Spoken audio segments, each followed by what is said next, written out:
Assalamualaikum warahmatullahi wabarakatuh. Selamat pagi anak-anakku. Hari ini kita melanjutkan materi berikutnya, yaitu bab 2 adalah struktur dan fungsi jaringan tumbuhan. Kemudian jaringan itu sendiri apa? Jaringan adalah sekelompok sel yang mempunyai struktur dan fungsi sama dan terikat oleh bahan antar sel membentuk satu kesatuan. Jadi bentuknya sama dan fungsinya sama dan kumpul menjadi satu kelompok disebut dengan jaringan. Andaikan bentuknya sama, fungsinya tidak sama, walaupun dalam satu kelompok tidak bisa dikatakan jaringan. Kemudian, andaikan strukturnya sama, fungsinya beda, dalam satu kelompok itu juga tidak bisa dikatakan jaringan. Jadi jaringan adalah sekelompok sel yang mempunyai struktur dan fungsi sama dan terikat oleh bahan antar sel membentuk satu kesatuan. Jaringan berdasarkan penyusunnya dapat dibedakan menjadi dua, yaitu jaringan meristem dan jaringan diwasa. Jaringan meristem adalah jaringan yang sel penyusunnya bersifat embrional, embrio. Apa itu artinya? Mampu terus-menerus membelah diri untuk menambah jumlah sel tubuh. Karena embrio itu kecil, berarti mempunyai kemampuan membelah terus. Sel meristem merupakan sel muda dan belum mengalami diferensiasi dan spesialisasi, belum membentuk yang lainnya. Ciri-ciri sel meristem adalah dindingnya tipis, banyak mengandung protoplasma, vakuolanya kecil dan inti besar. Plastida belum matang. Bentuk sel umumnya sama ke segala arah, misalnya seperti kubus. Berdasarkan letaknya, jaringan meristem dibedakan menjadi 3. Meristem apikal, meristem lateral, meristem interkalar. Meristem apikal adalah meristem yang terdapat di ujung batang dan ujung akar, sehingga tumbuhan bisa menjadi tinggi atau panjang karena adanya meristem apikal. Meristem lateral terdapat pada kambium pembuluh dan kambium gabus, sehingga tumbuhan bisa menjadi lebih besar. Ini pertumbuhannya menyamping. Meristem interkalar yaitu meristem yang terdapat di antara jaringan diwasa. Ini seperti pada ruas bambu, rumput, itu terdapat meristem interkalar.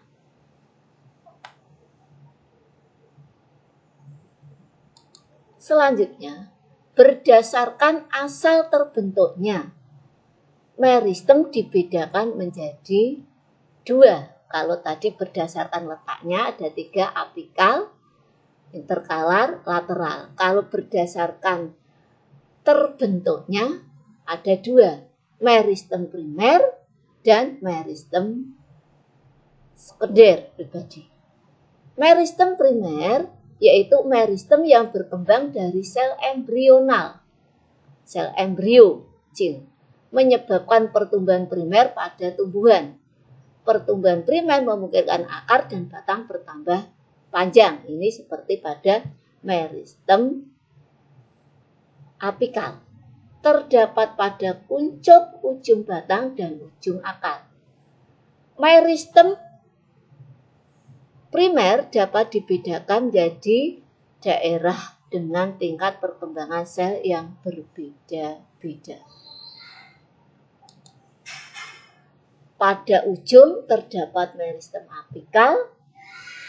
Di dekat meristem apikal terdapat protomeristem daerah meristem dibedakan menjadi 3. Protoderma, prokambium, dan meristem dasar. Protoderma akan membentuk epidermis, prokambium akan membentuk jaringan ikat pembuluh primer, yaitu xilem primer dan floem primer dan kambium. Berikutnya, meristem primer dasar akan membentuk jaringan dasar tumbuhan yang mengisi empulur korteks seperti parenkim, kolenkim, dan sklerenkim. Berikutnya, yang kedua, meristem sekunder. Ya, tadi primer, sekarang sekunder. Yaitu meristem yang berkembang dari jaringan dewasa yang telah mengalami diferensiasi dan spesialisasi tetapi kembali bersifat embrional. Kalau meristem primer tadi dari sel embrional, kalau ini dewasa tapi bersifat kembali jadi embrional. Contohnya, kambium gabus yang terdapat pada batang dikotil dan gimnosperme yang dapat terbentuk dari sel korteks di bawah epidermis. Jaringan kambium yang terletak di antara berkas pengangkut, xilem dan floem pada batang dikotil merupakan meristem sekunder.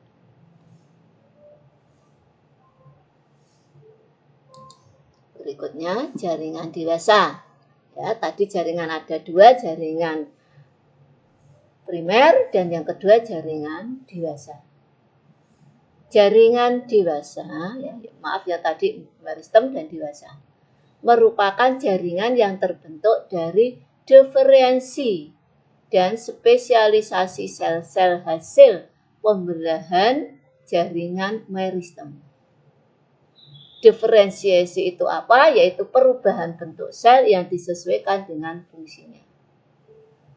Sedangkan spesialisasi adalah pengkhususan sel spesial khusus untuk mendukung suatu fungsi tertentu. Jaringan dewasa biasa disebut jaringan permanen. Jadi ada jaringan meristem, ada jaringan dewasa atau jaringan permanen. Jaringan permanen atau dewasa tadi adalah jaringan yang telah mengalami diferensiasi yang sifatnya tidak bisa balik atau irreversibel. Beda dengan meristem, meristem bisa kembali. Jaringan permanen sel-selnya tidak lagi mengalami pembelahan diri. Jaringan dewasa meliputi epidermis, gabus parenkim, xilem, dan floem.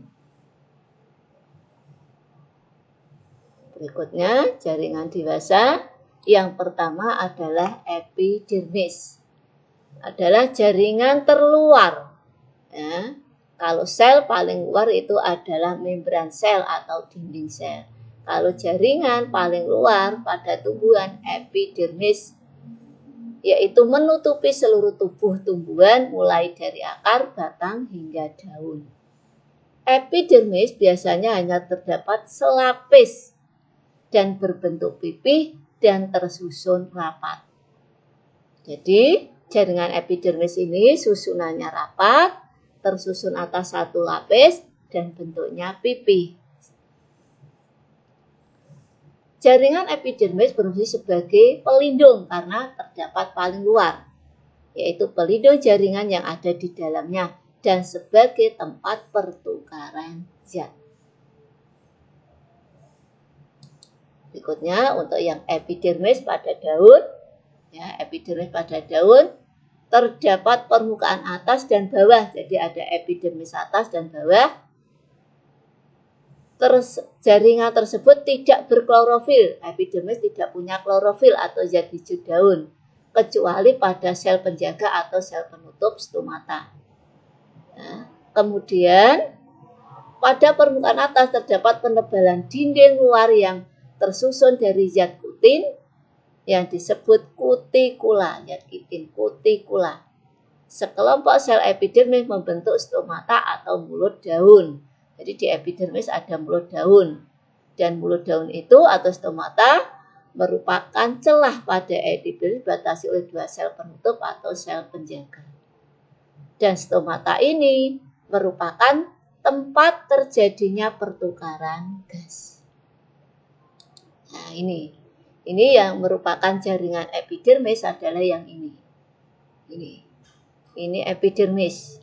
Ya, jadi epidermis ini tersusun rapat, bentuknya pipih, hanya satu lapis. Tidak punya klorofil, makanya tidak ada warna hijau. Beda dengan ini. Ya, ini ada, kalau ini tidak ada. Kecuali pada sel penutup stomata, ini stomata, yaitu mulut daunnya ini. Ya, ini stomata. Nah, ini juga sel epidermis, ada epidermis bawah, ada epidermis atas. Nah, ini stomata. Nah, ini mulut daunnya, ini juga ini stomata. Tadi untuk apa? Untuk pertukaran gas. Nah, ini karena mulutnya. Nah, berikutnya ini yang epidermis batang.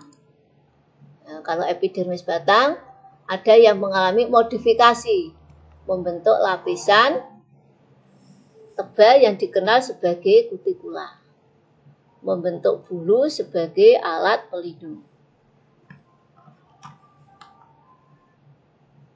Berikutnya ini epidermis pada akar sebagai pelindung dan tempat terjadinya difusi dan osmosis. Difusi kemarin apa? Ya, saya minta untuk mengerjakan, tentunya sudah dikerjakan. Epidermis, akar sebagai modifikasi membentuk tonjolan yang disebut rambut akar. Rambut akar berfungsi untuk menyerap air dan tanah. Nah, ini pertemuan kita hari ini hanya membahas jaringan meristem dan jaringan permanen atau dewasa, tetapi hanya epidermis saja. Untuk yang selanjutnya, pertemuan berikutnya. Silahkan yang belum jelas bagian mana ditanyakan di ruang diskusi ini. Terima kasih. Wassalamualaikum warahmatullahi wabarakatuh.